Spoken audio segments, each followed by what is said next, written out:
this is Cinema. And this is Johannes. And you are watching Board Gaming Ramblings. And welcome back to Game of the Month, the monthly video where we talk to you about the games that we played last month. We talk to you about the highs and the lows. We talk to you about the feelings, the fun, the not so fun, the cons stats. And the pros. Yes, the pros of the month was games for fun. Yeah. The cons was Some games. we didn't play all the games in the world. True. Yeah. We had other things to do.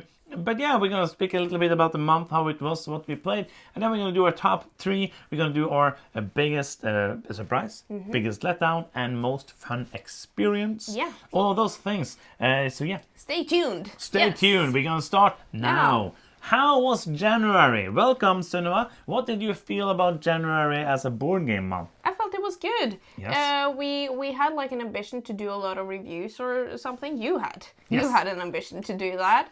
We didn't quite do that, but we played a lot of fun games, and we've also played some more escape room games, which we were excited for. Yeah, this month was kind of heavy on the escape room game. We still have a lot more that we're going to play. They're not there. I don't know why I'm pointing there, but they're like probably And you there. also sound a little disappointed, like we have a lot more. We have a lot more we have to play. But yeah, we played quite a few games. The month started kind of slow. And just like an update channel-wise, we're probably going to be like 2 videos a week for a little while because I am working a bit more on other stuff, and it's just like a little bit more time, a little less time.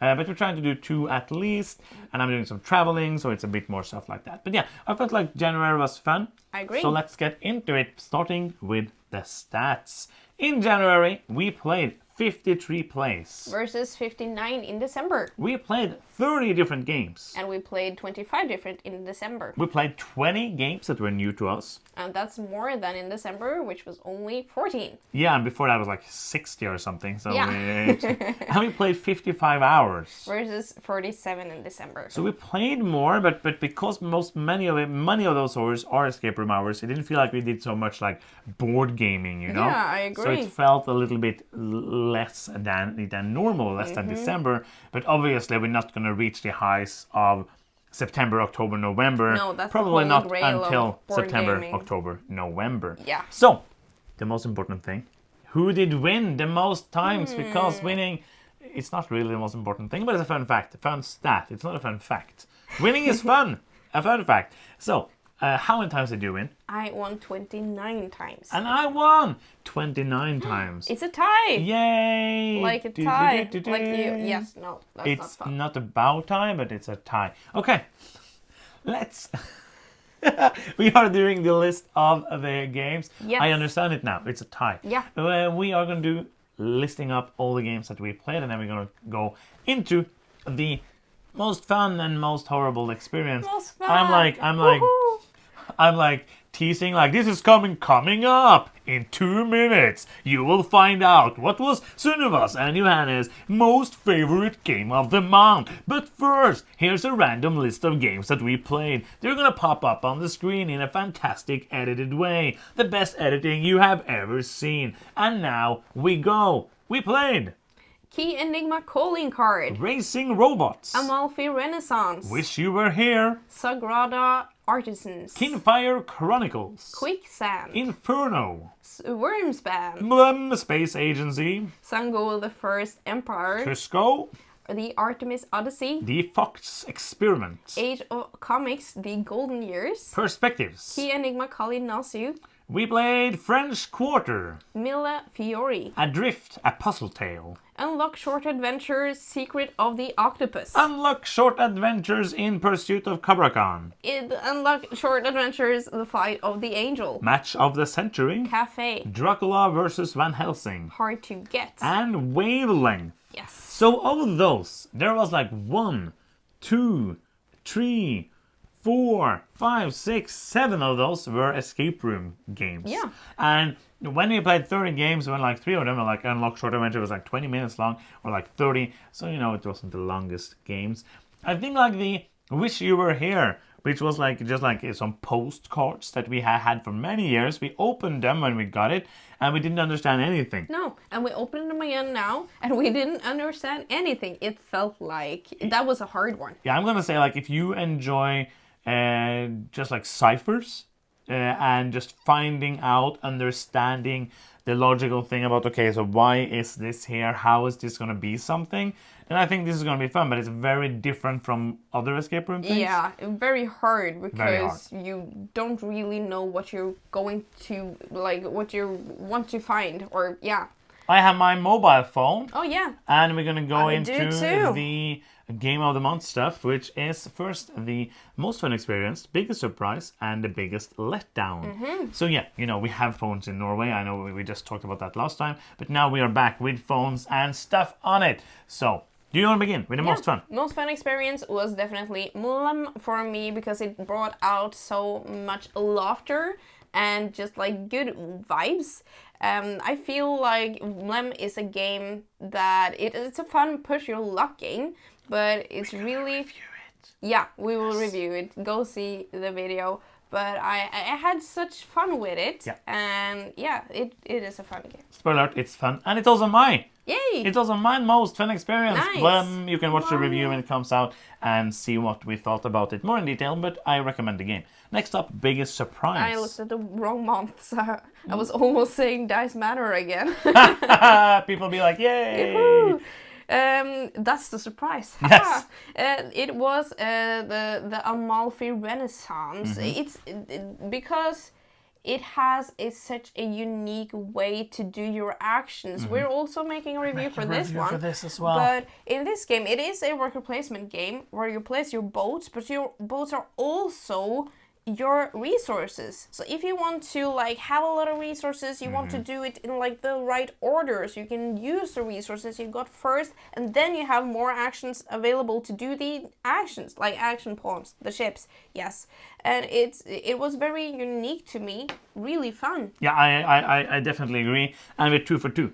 Oh, it's yeah, my cool. biggest surprise as well. We play the same games, but it's not been often that we had the exact same one. I think this calls for a crossover dance, Yeah. actually. Dun, dun, dun, dun, dun, dun, and crossing over dance. It's the most important time of the month when we do the game of the month and do the crossover dance. Okay. Hey, now it's number 3, or not number 3, but the third one, which is the biggest letdown. Let's see if we go 3 for 3. I have some contenders for this. Oh no, I only have one because I okay. don't cheat. But I can't mention them all, but I have Gonna one mention listed them all? here, and that is the Artemis Odyssey, because it took so long, and I didn't know anything about the game from before, but it really, like, sitting there after like 1.5 hours and almost have gotten negative points doesn't feel good. No. It was an interesting concept, Yes. but it was just too long and it felt a little clunky in words, so that's going to be my biggest disappointment. What's yours? And mine is not the same. No. Mine is Key Enigma calling card. Okay. We played Key Enigma Calling also, finished that also in January, which is a four-part escape room game, which is about an hour each of the parts. It was fun. I enjoyed that one quite a bit. And it has a lot of like internet things, which I enjoy more of the tactical, of the tactile of the things that you can have to move around and solve. A lot of like internet searching, but in the beginning that was fun. And in Calling also, it wasn't like too much. Then we played Calling Card, which has to be like 8 episodes, so we played it 8 times. And each of them is said to be an hour each, which it's not. We spent like 5.5 hours on the whole thing. So one of them was like 20 minutes. And the record for that on the website, because I have a ranking, which is fun, was like 13 minutes. And that is not, I don't think that's an hour-long thing. And there was some fun puzzles overall in the whole 8 episodes. But overall, it was too much. Go to this fake website, read the thing, find a phone number, call the phone number, ask for details, get the details, and continue. So it was more of like doing that than actual solving puzzles. So it was like a letdown for me after Kalinosu. We have another one from them as well, which I'm guessing going to be kind of the same, but now I know even more what I'm getting to. So hopefully I'm going to enjoy that one. Yeah. But it was my biggest letdown of the month. Yeah. Did you have it as a contender? No, I didn't actually. I enjoyed it, but I absolutely agree with you. We had kind of the same experience. One contender was Cusco because Oh. I felt like it. I really looked forward to the new version of Bora Bora, Yeah. and it was a letdown for me. Yeah. So yeah, that was one that I contemplated. But we also have more. Yes. We have the top 3. We're not Yes. done yet. Like, we're just giving Oh, and it's the giving video that all keeps this on giving. wisdom and knowledge about board games. Yes. And now we're gonna give you our top 3 games that I like lost my pinky there. The top 3 games that we played in January 2024, coming up on Board Gaming Ramblings after this ad. Hello. Hi. Hey, do you like board games? Yes. Do you like videos about board games? Yes, I do. Oh, then there's this one video channel I heard about. Oh. It's called Board Gaming Ramblings. Oh, Yeah, cool. and actually, you can subscribe to it. It is something they do for free for their viewers. You can subscribe to the channel and see the videos. Okay, cool. I'm going to do that now. Yes, subscribe to Board Gaming Ramblings for more fun about board games.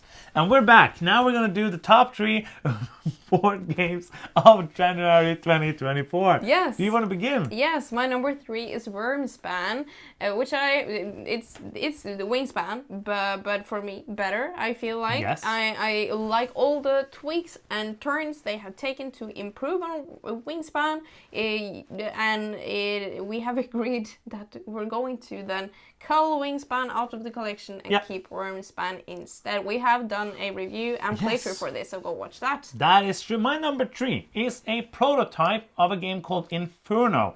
This is coming, I think, at the end of February.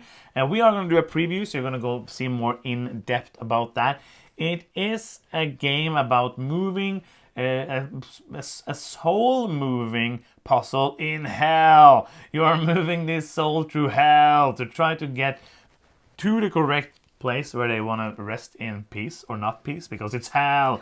And it's a worker placement kind of game with different, you move these souls trying to get to the symbol, because of different locations you can go to, and you have to place a soul in the beginning of each round, and when you move it, you're gonna do one of the actions in that place. There are different guardians that move up and mix things around. There's some player interaction, a small amount of negative player interaction, but not that much of haha, but more of you can put yourself in a situation where somebody else can be mean to you. But all in all, a really clever and fun game that I enjoyed a lot, and one that I think you should check out the preview when we're going to do that. That was my number 3. That's your number 3. So my number 2 is the new version of Sango, the First Empire. And it was really fun to play it again. And we're going to do a video where we compare the two. We are planning to do that. Yeah. We can't promise, but we have the plans That's the to do that. plan. Yes. So I'm excited to go If you want it, back. let us know. Please Yes. let us know. I'm excited to open the original Sango box and look at the actual differences, because it was cool because they've done some tweaks to this game that I think I like, but I can't remember exactly how it was. Yeah. But overall, Sango is a really, really good game, and it's so fun to play it again. Yeah, it's fantastic. It's Beige Euro. really, really good. My number 2 is going to be Wormspan. Yeah, cool. Wormspan, as you said, it's better than Wingspan for me as well. I have a lot of fun while I play it. It's a clever game. I enjoy it. I like Wingspan a lot. I like this even better. Go and check out the review for more in-depth wisdom and knowledge about Wormspan board game. Boom, boom, boom. Number 1. It's time for number 1. Number 1 board game played in 2024 January, coming right after this ad. Hello there. Oh, yeah, okay. New ad. Yes. Okay. Didn't you hear? No. Hello there. Hello. Hello. Do you like board games? Yes. Yes. Is it the same ad? Oh no, it's a new one. This Okay. is a new one, completely Okay, different. cool. Hello. Do you like board games? Yes. Yes. Do you like videos about board games? Yes. Then I heard about this great channel on YouTube called Board Gaming Ramblings. It would be weird if you were promoting another channel right now. Yeah, Or, this is a weird ad because you're kind of metaing it. You're talking Oh yeah, upside yeah. down. No, I'm just sticking to the script. Hello. Hello. Hello there. Do you like board games? No. No? Okay. Bye. Bye. And we are back with number 1 board game, January 2024. So this means that this is my favorite board game from 2024. if right it was released now. in 2024. Yeah, that's true. It is. It's racing robots. Okay. I'm just really. It's 2023. It is. Yes. No. Okay, so just scratch everything It's kind of that like I said. it's one of those which is hard. Oh, yeah, Because it's it's in like the middle. delivering. Yeah. Kind of somebody got it early, somebody got it late, so we might include it. Yeah, Go. because it wouldn't be on anyone's 2023 list because I don't we got it so late. remember. Yeah, not on ours. No, Yeah, we got it in no. January. But I really enjoyed it. We have made a review for this as Oh, well. wow. Go check it out. But I just we say so often that theme is not the most important thing, but in this game I really appreciate the theme because it's so pleasant and silly, and I love looking at the robot cards and seeing like the ideas behind the artwork and the concepts and the names, and it's so fun, and it's a really solid action selection game as well, with like trying to do these combos and activating the most robots and doing cool stuff. This was my number 4. Okay, Yes. cool. So my What's number your one number one? is Sango. Okay. Because yes. it is one of my favorite games. So, and when you make a new version and it's at least as good, maybe even better, it's hard to not be number 1. It is a fantastic game. I'm so happy that it's available again, that people can buy and play the game because it's so pleasant and it's so good. And that's gonna be the end. But before we go, one more ad. Hello there. Hello. Subscribe to the channel. Yes, and thank you so much for watching. I'm Johannes. I'm Cinema. And you've been watching Board Gaming Ramblings, and bye-bye.